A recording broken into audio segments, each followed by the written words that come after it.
Part 1. You will hear a man phoning the owner of a holiday cottage. First, you have some time to look at questions 1 to 6.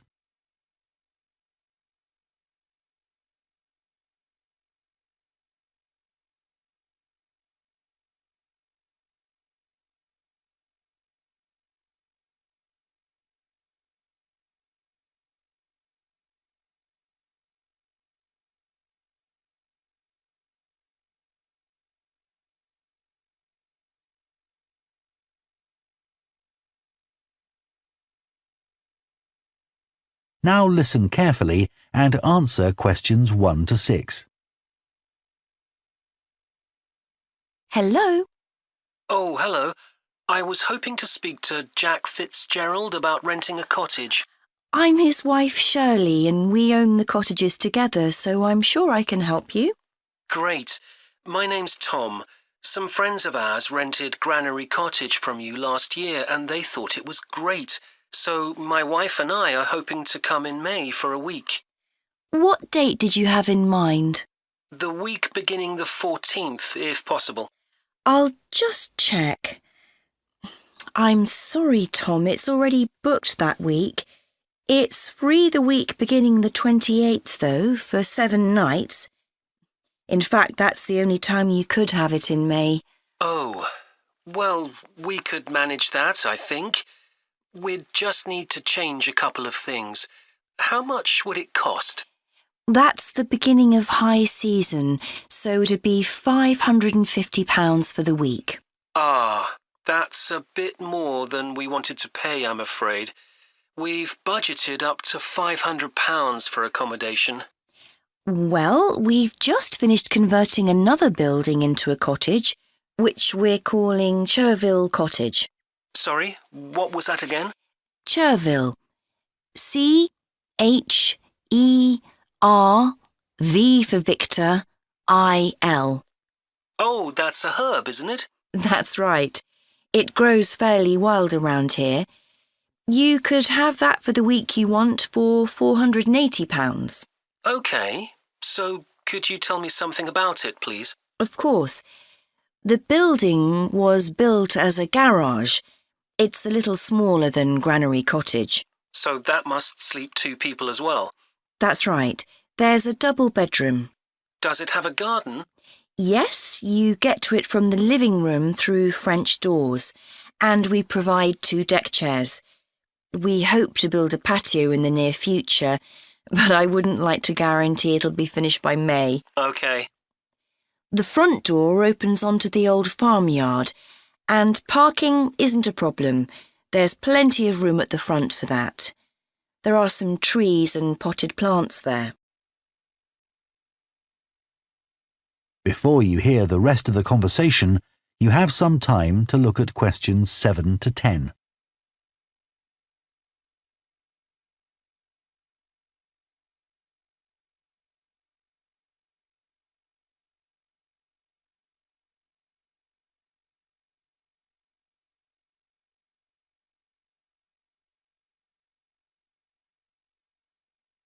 Now listen and answer questions 7 to 10.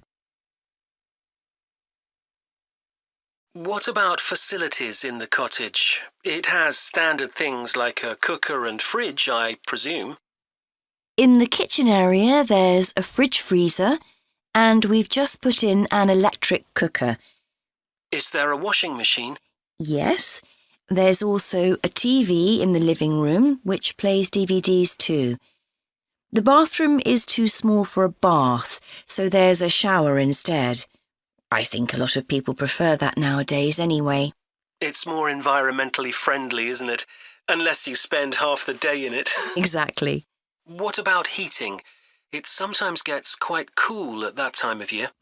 There's central heating, and if you want to light a fire, there's a stove. We can provide all the wood you need for it. It smells so much nicer than coal, and it makes the room very cosy. We've got one in our own house. That sounds very pleasant. Perhaps we should come in the winter to make the most of it. Yes, we find we don't want to go out when we've got the fire burning. There are some attractive views from the cottage which I haven't mentioned. There's a famous stone bridge. It's one of the oldest in the region, and you can see it from the living room. It isn't far away. The bedroom window looks in the opposite direction and has a lovely view of the hills and the monument at the top. Well, that all sounds perfect. I'd like to book it, please. Would you want a deposit? Yes, we ask for 30% to secure your booking, so that'll be £144. And when would you like the rest of the money? You're coming in May, so the last day of March, please. Fine. Excellent.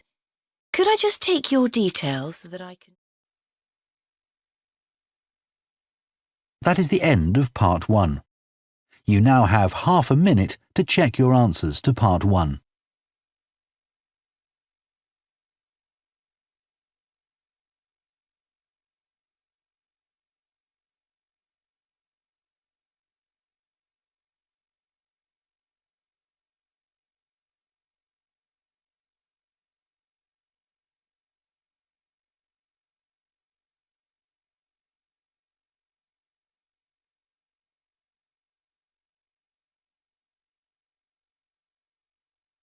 Two.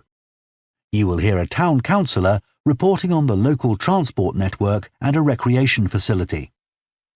First, you have some time to look at questions 11 to 14.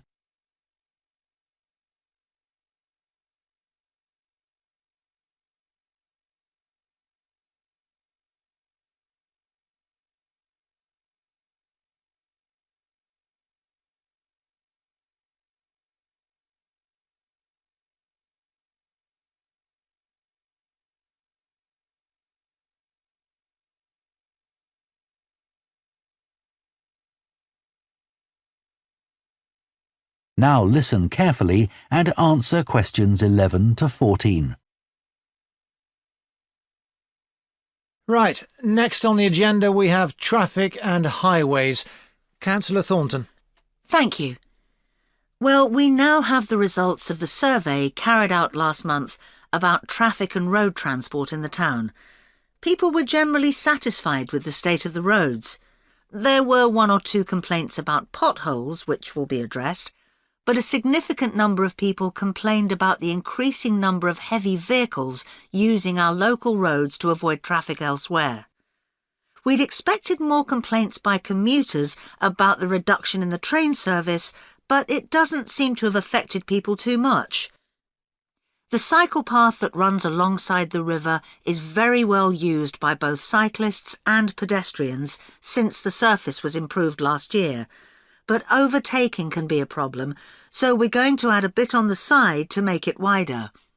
At some stage, we'd like to extend the path so that it goes all the way through the town, but that won't be happening in the immediate future. The plans to have a pedestrian crossing next to the post office have unfortunately had to be put on hold for the time being. We'd budgeted for this to be done this financial year, but then there were rumours that the post office was going to move, which would have meant there wasn't really a need for a crossing. Now they've confirmed that they're staying where they are, but the Highways Department have told us that it would be dangerous to have a pedestrian crossing where we'd originally planned it, as there's a bend in the road there, so that'll need some more thought. On Station Road, near the station and level crossing, drivers can face quite long waits if the level crossing's closed, and we've now got signs up requesting them not to leave their engines running at that time. This means pedestrians waiting on the pavement to cross the railway line don't have to breathe in car fumes. We've had some problems with cyclists leaving their bikes chained to the railings outside the ticket office, but the station has agreed to provide bike racks there. Before you hear the rest of the talk, you have some time to look at questions 15 to 20.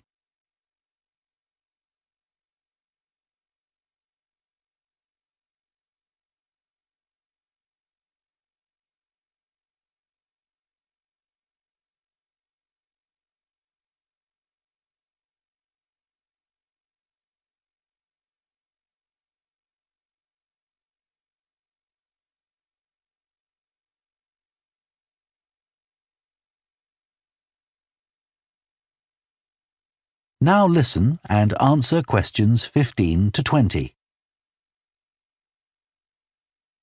So next on the agenda is proposals for improvements to the recreation ground. Councillor Thornton again. Well, since we managed to extend the recreation ground, we've spent some time talking to local people about how it could be made a more attractive and useful space. If you have a look at the map up on the screen, you can see the river up in the north and the community hall near the entrance from the road. At present, cars can park between the community hall and that line of trees to the east, but this is quite dangerous for pedestrians, so we're suggesting a new car park on the opposite side of the community hall, right next to it. We also have a new location for the cricket pitch. As we've now purchased additional space to the east of the recreation ground, beyond the trees, we plan to move it away from its current location, which is rather near the road, into this new area beyond the line of trees. This means there's less danger of stray balls hitting cars or pedestrians. We've got plans for a children's playground, which will be accessible by a footpath from the community hall and will be alongside the river. We'd originally thought of having it close to the road, but we think this will be a more attractive location. The skateboard ramp is very popular with both younger and older children. We had considered moving this up towards the river, but in the end we decided to have it in the southeast corner near the road. The pavilion is very well used at present by both football players and cricketers. It will stay where it is now, to the left of the line of trees and near to the river, handy for both the football and cricket pitches. And finally, we'll be getting a new notice board for local information, and that will be directly on people's right as they go from the road into the recreation ground. That is the end of Part 2. You now have half a minute to check your answers to Part 2.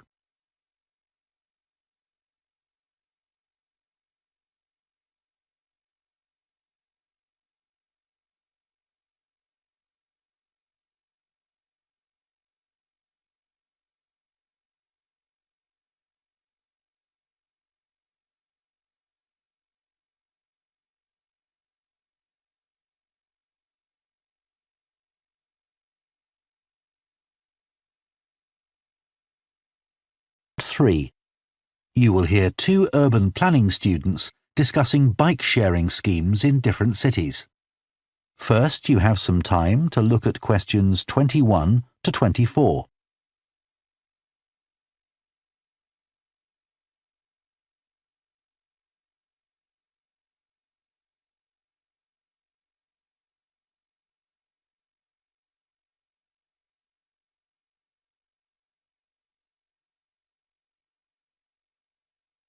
Now listen carefully and answer questions 21 to 24.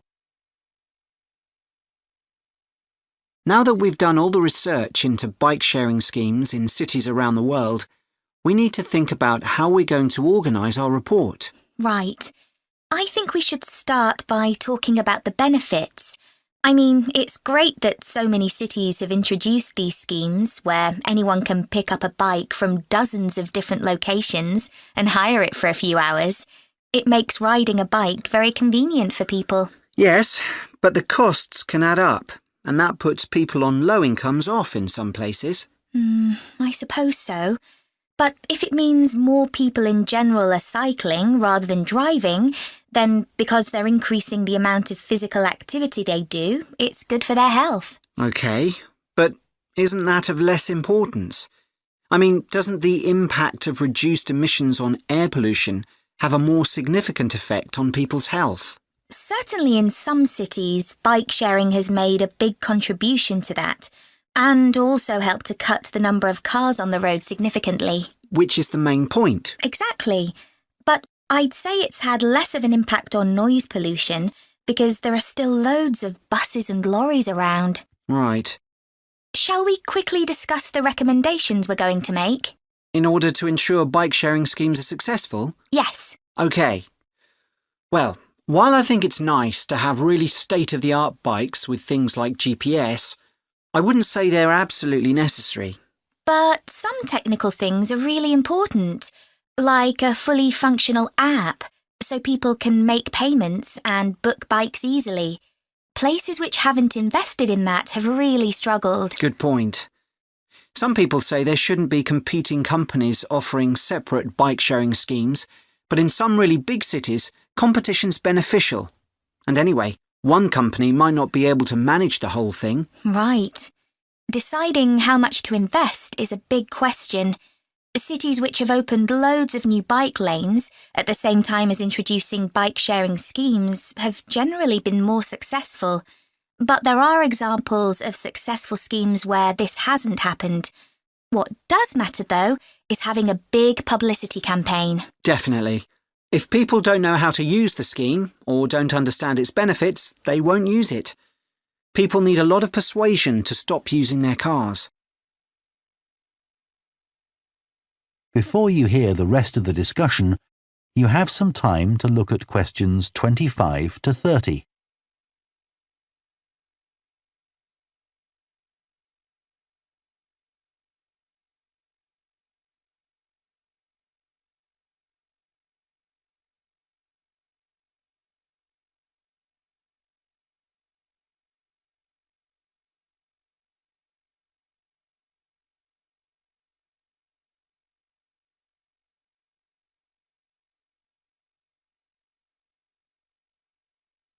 Now listen and answer questions 25 to 30.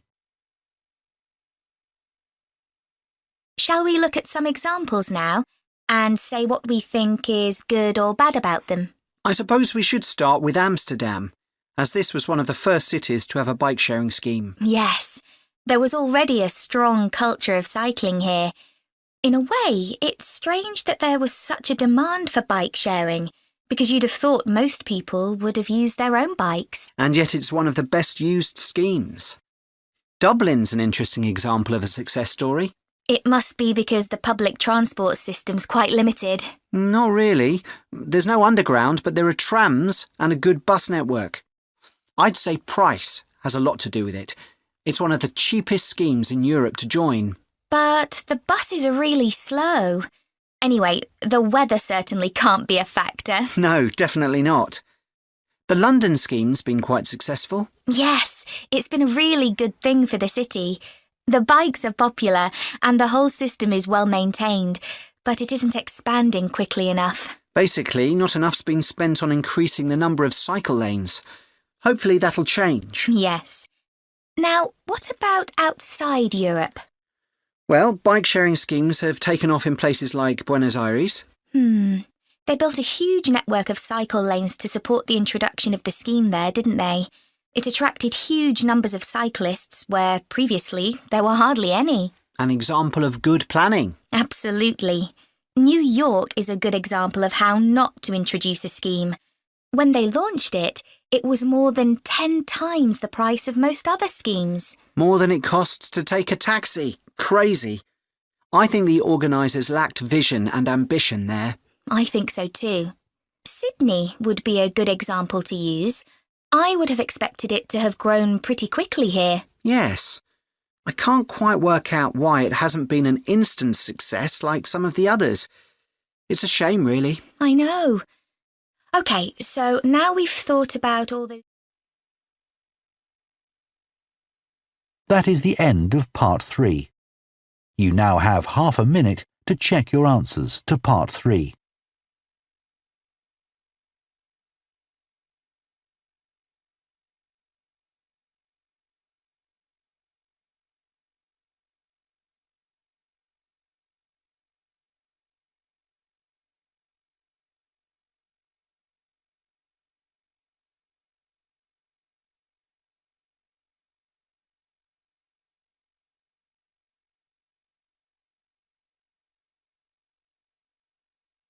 Part 4. You will hear part of an environmental science lecture about a large bird called the dodo, which is now extinct. First, you have some time to look at questions 31 to 40.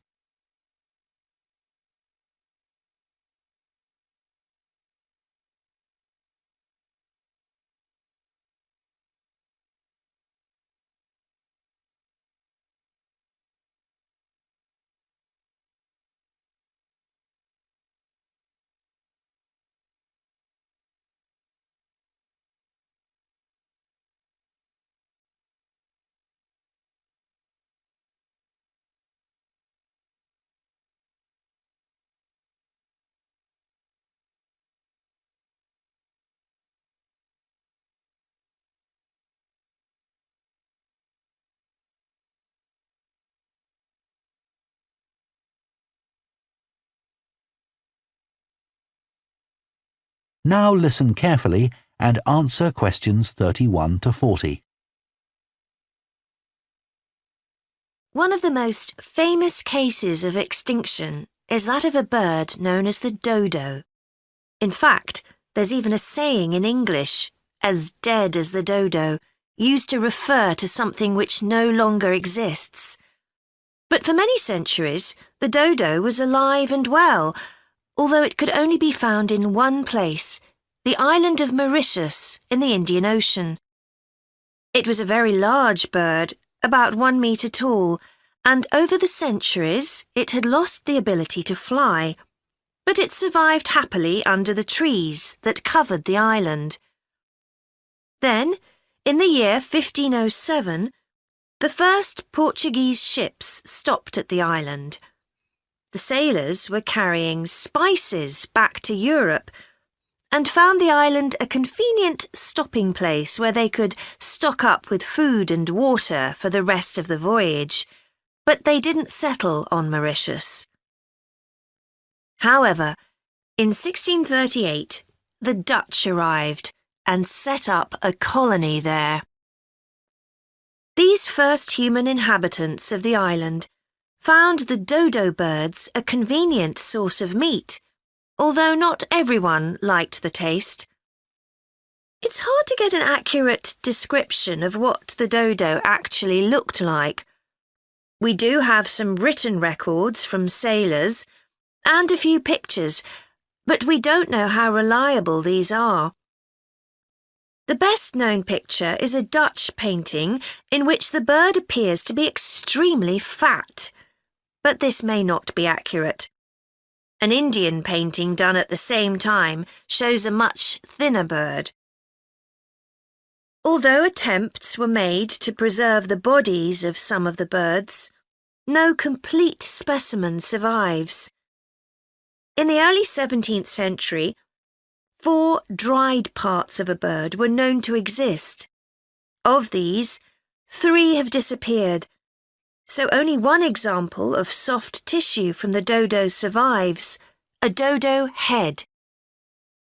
Bones have also been found, but there's only one complete skeleton in existence.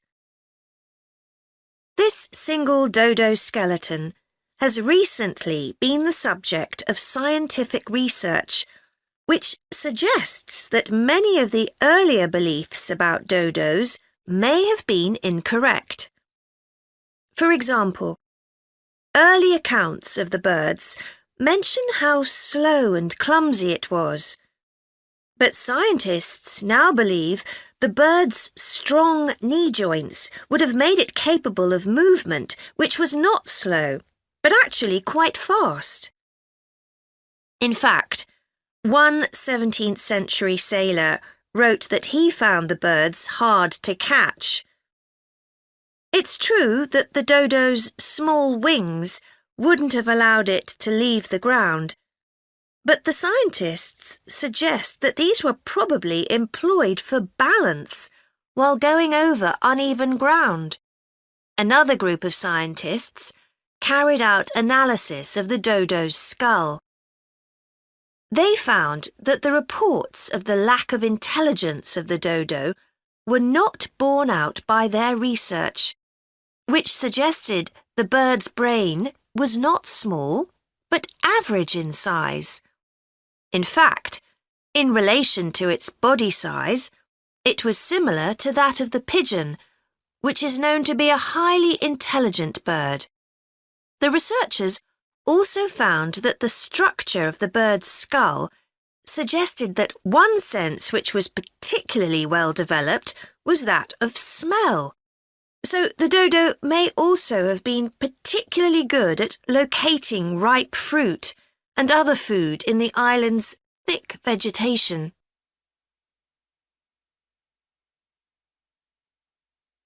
So it looks as if the dodo was better able to survive and defend itself than was originally believed.